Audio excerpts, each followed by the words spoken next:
Assalamu alaikum. Bonjour. Aujourd'hui, je vais essayer de répondre à quelques-unes des questions qui me parviennent euh, sur la plateforme ou par email. Bon, je vais commencer par la dernière. J'ai eu une question au sujet euh, des solides, des opérations sur éléments solides. Les opérations sur éléments solides, il y en a trois et qu'on appelle aussi les opérations booléennes. Voilà. Voilà.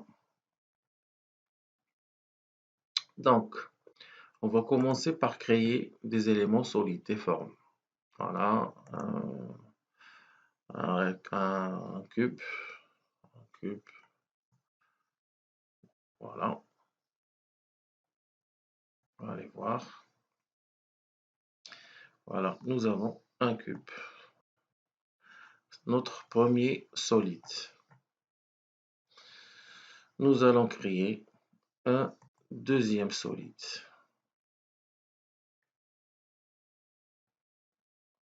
Voilà,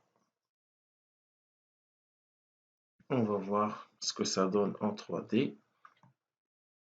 Ça nous donne deux solides, un cube et un autre cube, plus allongé.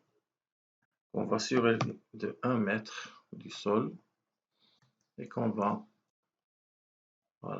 faire pénétrer pour qu'il transperce le deuxième volume. Voilà, un petit peu comme ça. Il y a deux manières de procéder. Bon, tout d'abord, on va changer les couleurs pour qu'on puisse un petit peu voir ce qui se passe. Bon, violet, je sais pas, jaune, ouais, pourquoi pas. Ces deux couleurs, en général, se marient assez bien. Bon, les opérations booléennes sont trois.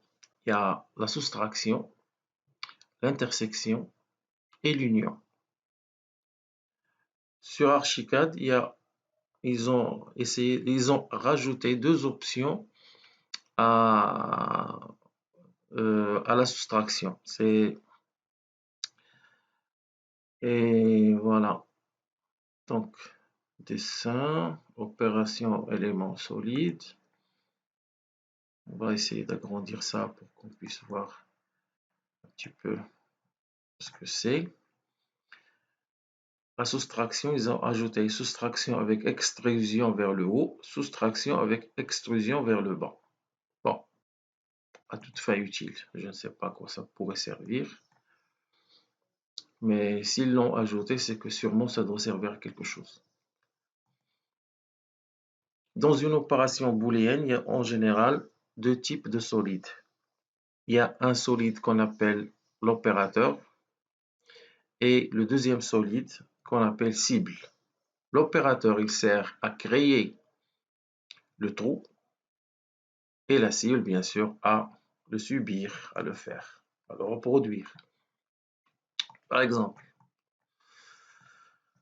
si je choisis mon volume jaune comme opérateur et que je viens ici faire opération booléenne, soustraction, il va me demander de cliquer sur la cible.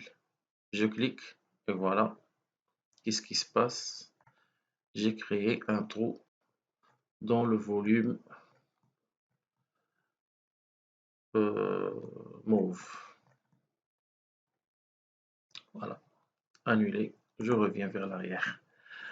Le contraire, si je prends le gros volume comme cible, comme opérateur, et que je viens faire soustraction de ça, voilà ce que j'obtiens. J'obtiens deux éléments qui restent de part et d'autre, et bien sûr, l'opérateur y saute. On va maintenant revenir vers le tableau. Voilà. On va choisir la cible. Voilà, ajouter comme cible. Je clique dans le vide. Je clique sur le deuxième élément qu'on va ajouter comme opérateur. J'ai une soustraction. Je vais prendre exécuter. Voilà, normalement, l'opération a eu lieu, mais qu'est-ce qui se passe? Ce qui se passe quand on utilise ce tableau, c'est qu'il est tellement parfait qu'on garde les deux. On n'a pas le résultat de l'opération. On a le résultat de l'opération et en plus, on garde les deux éléments. Si je supprime ça, donc il n'y a plus trace d'aucune opération. Alors, que faire? Ben, c'est très simple.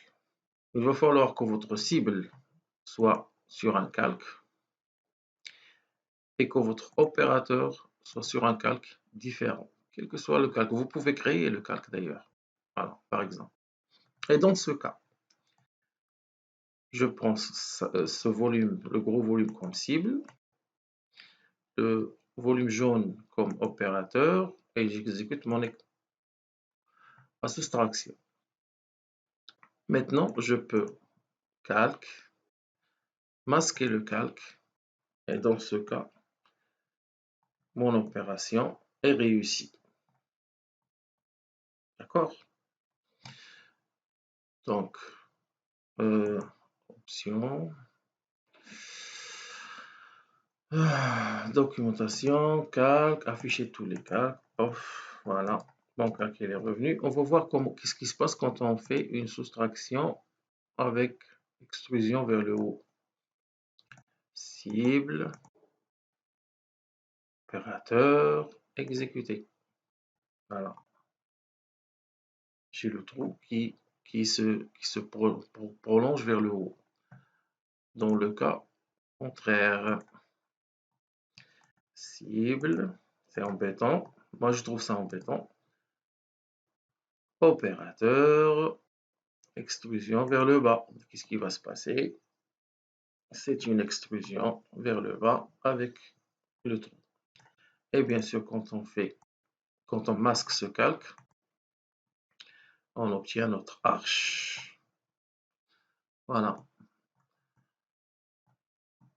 Mais moi, personnellement, je préfère l'option où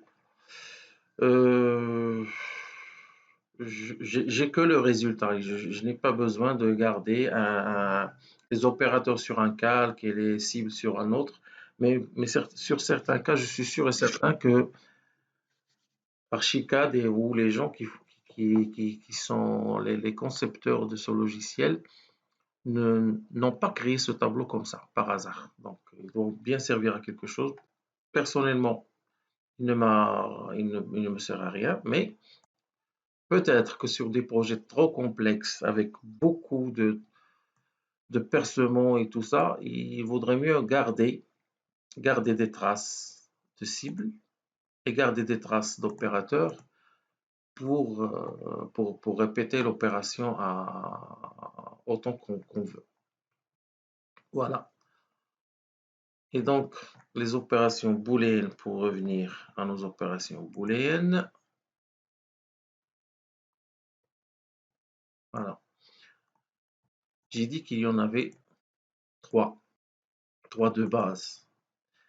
Il y a union. Dans ce cas, qu'est-ce qui se passe? On fusionne le volume jaune avec le volume mauve. Il y a soustraction, donc on soustrait un élément d'un autre. Donc, cela dépend de notre cible et de notre opérateur, lequel est de nos objets, lequel est cible, lequel est opérateur. Et puis l'intersection, eh bien, qu'est-ce qui se passe? On ne garde que le volume où les deux objets, opérateur et cible, se rejoignent. Donc, on enlève tout, voilà, par exemple comme ça, et on ne garde que l'élément, la partie où ils étaient fusionnés. Voilà pour ce qui est des opérations booléennes sur Archicad. Pour le moment, je crois que cela est assez suffisant pour répondre à la question de notre ami. Comment il s'appelle déjà? Notre ami Timecop. Voilà. Après, je vais passer à une vidéo pour expliquer la mise en page et les éléments d'une mise en page. Merci.